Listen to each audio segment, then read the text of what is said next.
Good evening, and we welcome you to a beautiful Saturday evening here in Delta, Ohio, where tonight it's motocross racing at the way on BCSN. Good evening, everyone. I'm Kevin Breckmacher along with Art Mabry. We have 8 races tonight. Hopefully we can fit them all in during our 2-hour time block that we have here tonight on BCSN. And Art, the first question I'll ask you tonight is, what should the viewers at home expect to see out of this first race? Okay, first race, Super Mini, 80 to 105 cc's, 12 to 15-year-olds.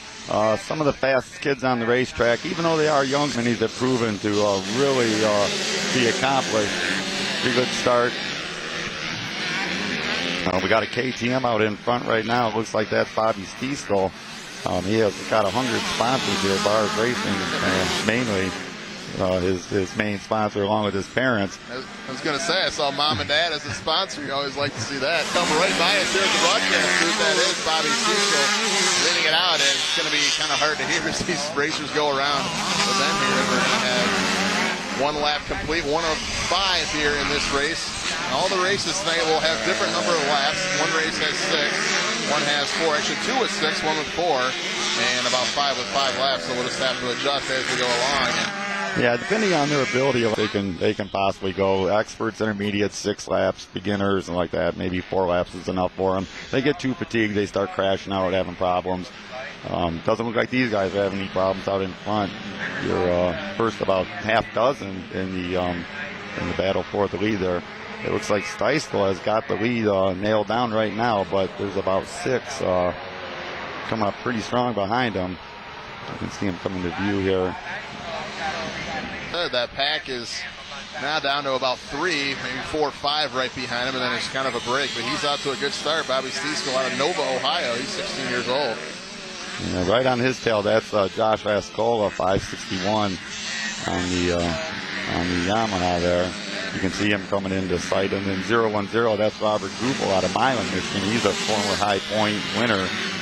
He had more points than anyone else. So I spent 4 or 5 seasons ago, so we see a lot out of Robert. You see all these young teenagers out here on the racetrack right now, Art, and how do you get started in a sport like motocross? What's kind of the first step you take to enter a race like this and get your feet wet? Well, these guys probably first had to beg their parents for a motocross bike, which is probably, that says a lot about them right there if they can con their parents into getting them a bike in the first place. And then pretty much ride around wherever you can a couple times, kind of get comfortable on the bike, and they come right out and jump in. There's a lot of kids, a few days, ride a couple times, and they're at the track. We provide beginner classes for these guys as well as super. So there's a good place for them to start racing right here at Delta Raceway. Steiskal continues to lead out in front as we are about at the halfway point of this opening race, about 2.5 laps into 5 here in the Super Mini division. Again, we have 8 races coming up tonight. Again, hopefully we can get them all in here on BCSN. Oh, at the rate they're going, they are flying. And you can see they're closing in on Steiskal right now. I think that's Goupel in second place, and he is really picking up.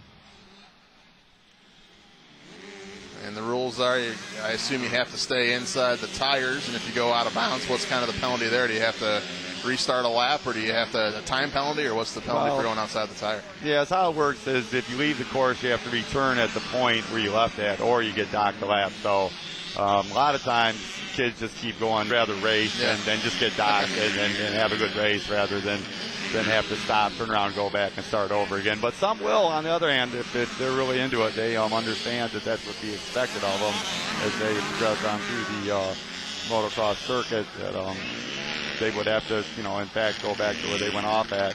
A lot of times when they go off the track, they crash off. You can see we got a pretty good three-way battle for the lead more up here. Steiskal really has got trouble now with Goupel and Ren on him. Right down in front here at the finish line area. Goupel from Milan, Michigan. Milan, of course, home of Milan Cycle City. They were racing up there last night, Friday night racing at Milan. And they really do a good job up there as well. Then going back to the top of the hill over on the far side of this track, and they'll wind their way a little bit through some of the trees over on the far side as well. But really, if you're on the track, those trees aren't on the track. They're off to the side. But from our view, from the camera's view, they kind of weave in and out of them there, yeah. Now, tomorrow's event, they will be running through the woods on purpose.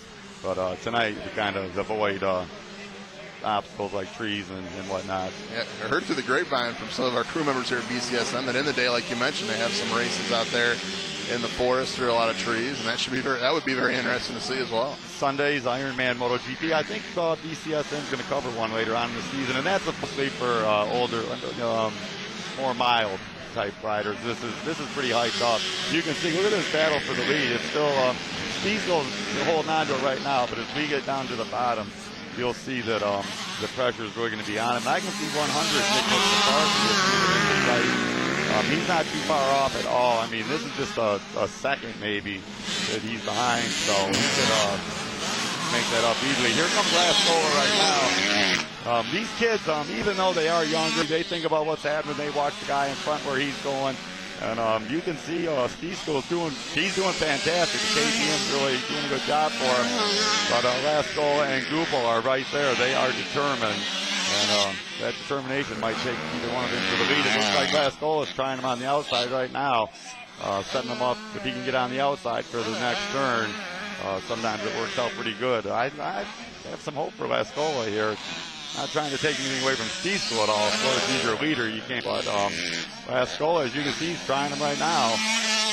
Those turns so important to keep your balance and keep the lead. And Steiskal's done a nice job so far of hanging on the lead through some of these dangerous turns as we come up on about a half lap to go. This is going to be a very interesting finish. All right, right to the checker flag. We're at Steiskal right now, moving in and on him again, and Goupil right there.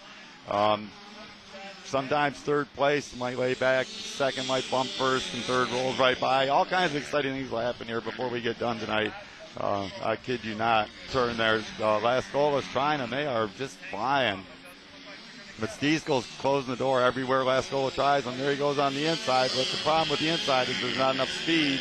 And so now he might have given away second to Robert Goupil there. I think we might have a new second place there. But look at Steiskal tries him again on the inside. So they don't give up. Steiskal takes it back as we come down to the final straightaway.